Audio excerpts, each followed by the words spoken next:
Hello everyone, welcome to Data Chronicles. Let's solve a couple of interview questions. Let's start with easy one and then we'll gradually move to difficult questions. So the first one is find the best publishers based on total sales. Find the best publisher based on total sale made by each publisher. Output publishers along their total sales. Order records based on sales in the descending order. So this is the table. So publisher and the sale amount. I think week. Uh, what would be game, genre, ID, platform, point of sale, publisher, total? I think total would be considered as a sales amount. Yeah. Is it this or point of sale?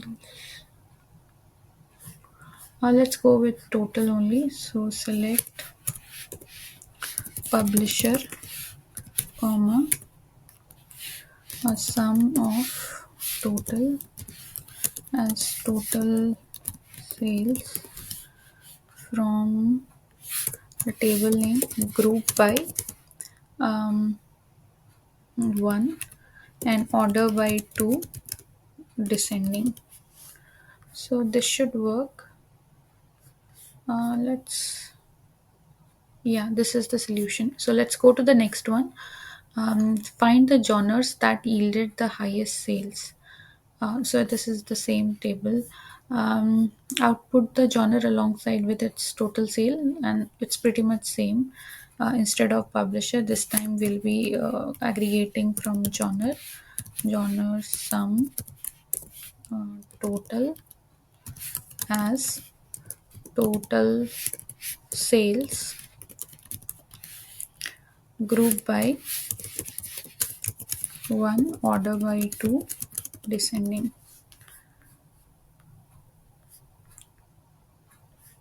Yeah, so this is also accepted. Let's go to the next one. um, Top books by checkout duration. A public library system tracks book circulation to understand which title generate the most value through patron engagement. The library defines a book's lifetime value as the total number of days across all checkout periods for all copies of that book. Calculate each book's lifetime value by summing the number of days between checkout date and return date for all completed checkouts. Only include books that have more than 10 physical copy in the library's collection. Exclude any checkouts where a book hasn't been returned yet. Okay. Return books ranked in the top three by the lifetime value. If books are tied, they receive the same rank with no gaps in ranking. Example 1, 1, 2, 3. Okay. I mean, we'll have to use the dense rank. Include all books ranked first, second, and third. Output the book title, number of copies, and lifetime values in days. Okay, it's actually a bit difficult. So, this is the book, library books, author.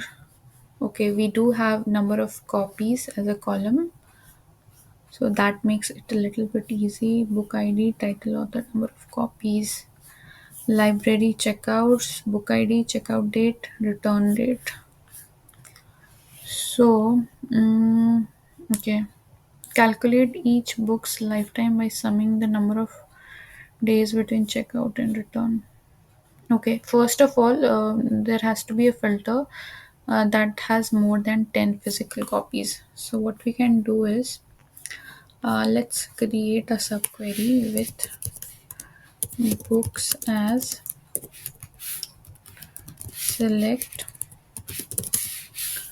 uh, star from library books where num copies is greater than equal to 10, because we have to only include books that have more than 10 physical copy. Okay, more than 10, so it should not be equal. Okay, so select star from books. So these are the eligible ones. Okay. Yeah. And the next thing was about return date. Exclude any checkouts where a book hasn't been returned yet. Okay, so what we can do is we can filter this table as well. We can exclude rows where return date is null. So checkouts as select star from library checkouts, checkouts where return date is null. Okay, select star from checkouts. Yeah. Uh, no, no, is not null. Sorry. Yeah. Okay. So now we have two tables with correct filters. Now we can create a join between them. Select um, um, star from. So select the required columns are book title, number of copies, and lifetime value. Okay. Book title would be title, and book title, number of copies, copies,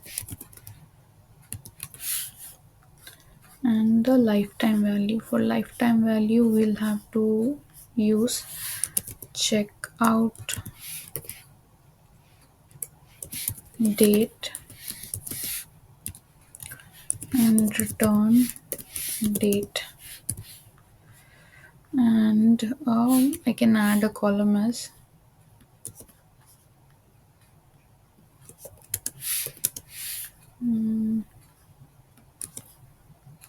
and I think there is a function date if uh, return date has to be first argument as duration from books B join checkout C on B dot book ID is equal to C dot book ID. Let's run it and see if this works. Yeah. So now I have to get a sum for this. Actually, I can aggregate here only. Let me see if. Okay, I need to add a dense rank also. So let me create a new table then. CTE as and then select title. Select title num copies sum of duration as total duration from CTE group by 1 comma 2. Should I use book ID because suppose a book has same title but the IDs are different, because yeah, that would make more sense. Book ID, I'll just write B dot book ID. Yeah, here also book ID 1 2 and then 3. Okay, now what did I do? CT2 as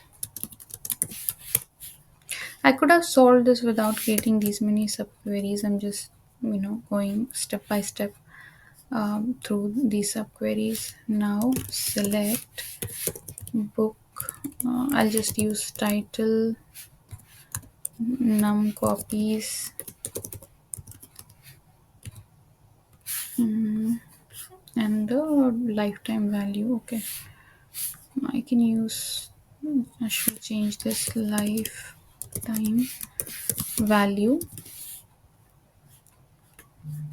Okay, and lifetime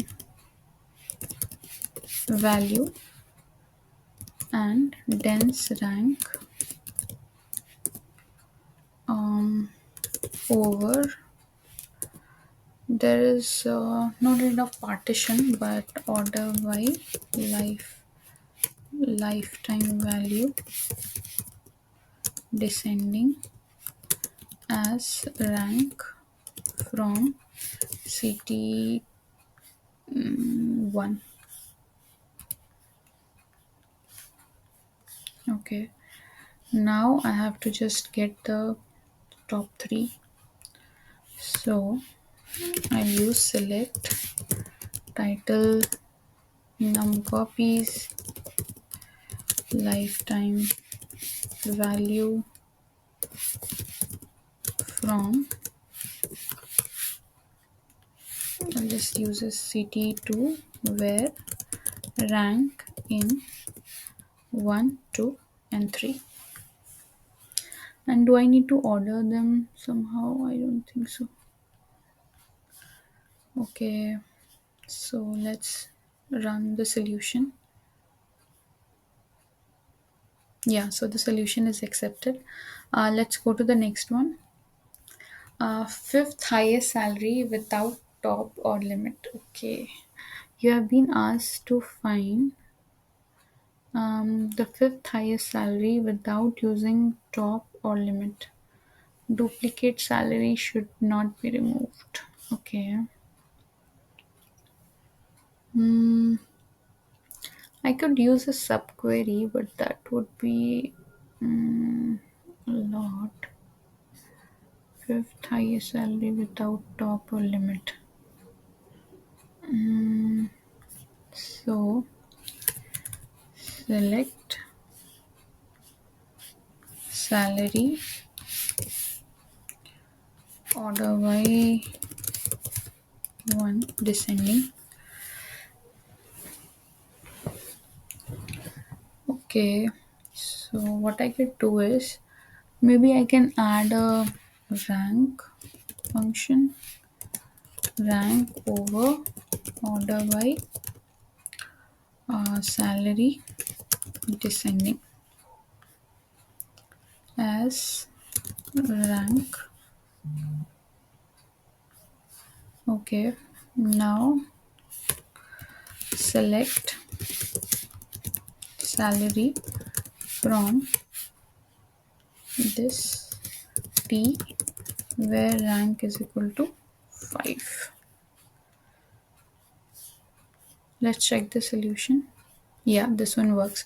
So I haven't used top or limit. I used a window function and I used rank because we have to keep the duplicate salaries. If this was not the case, I would have used maybe I would have removed the duplicate using distinct. Yeah.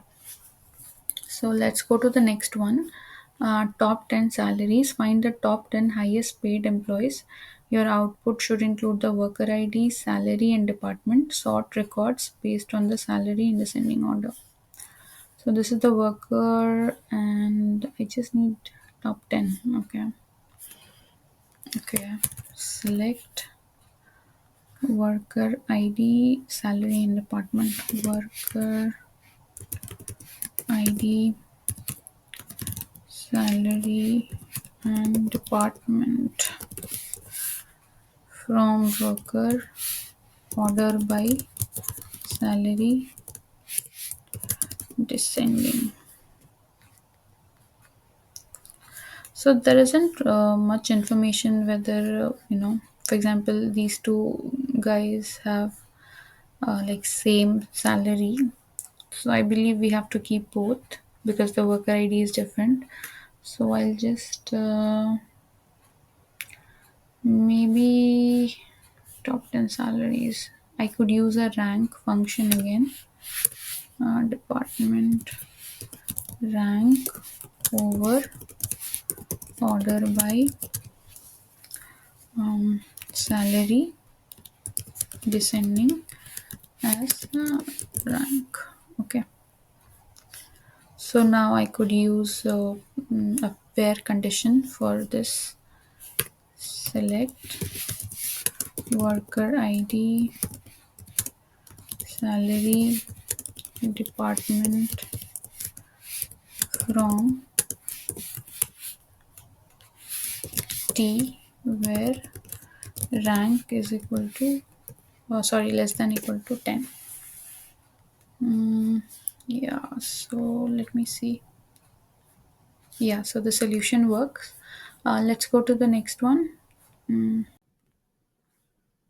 So the question is, you have a data set that records daily active users for each premium account. A premium account appears in the data every day as long as it remains premium. However, some premium accounts may be temporarily discounted, meaning they are not actively paying. This is indicated by a final price of 0. For each date, count the number of premium accounts that were actively paying on that day, then track how many of those accounts are still premium actively paying exactly 7 days later. If that later date exists in the data set, okay, return results for the first 7 dates in the data set. Output three columns: the date of initial calculation, the number of premium accounts that were actively paying on that day, and the number of those accounts that remain premium and are still paying after 7 days. Okay, so this is the table structure. Um, Account ID, entry date, this would be the date of initial calculation, and users visited after 7 day, and final price, plan size. So okay, so the thing is, first we have to filter out for those accounts which have like a final price 0, because they need not be there in the, because we are only checking for premium accounts. And to get the number of premium accounts that were active paying on that day, we'll get the count of account id for that particular day. And after 7 days, if we want to know whether that account is active or not, we'll do a self join, and on account id, and the difference between entry date for those two tables should be 7. So if that particular account will be active, then there will be a record for that, for this. For example, A01, if it is active after 7 days also, so there will be like 7 plus 7, 14th of Feb 2022 date entry for A01. So let's start. So with CT as, select star from premium account by day where final price is greater than 0, and then select, we'll use a cell join, so t1 dot entry date count of distinct account id as actively paying on that day, premium account active. Okay, and I'll write the join condition first. CT T1 left join, because there might be users who are not active after on like after 7 days. So CT1 left join CT2 CT2 on T1 dot account ID is equal to T2 dot account ID, where date diff between t2 dot entry date, t1 dot entry date is equal to 7, and here I'll write count distinct. This one will be t1 dot account id. This one will be t2 account id as premium account active after 7 days, and mm, and we need to just get return result for the first 7 dates in the data set. Okay. Mm, so this will be order by 1 and limit 7. So this will only get the first 7 dates of the dataset. Mm, I think this should work. So let's run the code. So let's run the code. No, this is not correct. Uh, oh, I didn't use group by. Where group by 1. So now again it's not correct. So actually there is a mistake. This is not supposed to be in where clause, but the join is created in such a manner that the difference between dates should be 7. So now let's run the code. Yeah, this one is accepted. For more such videos, do consider subscribing. Thank you.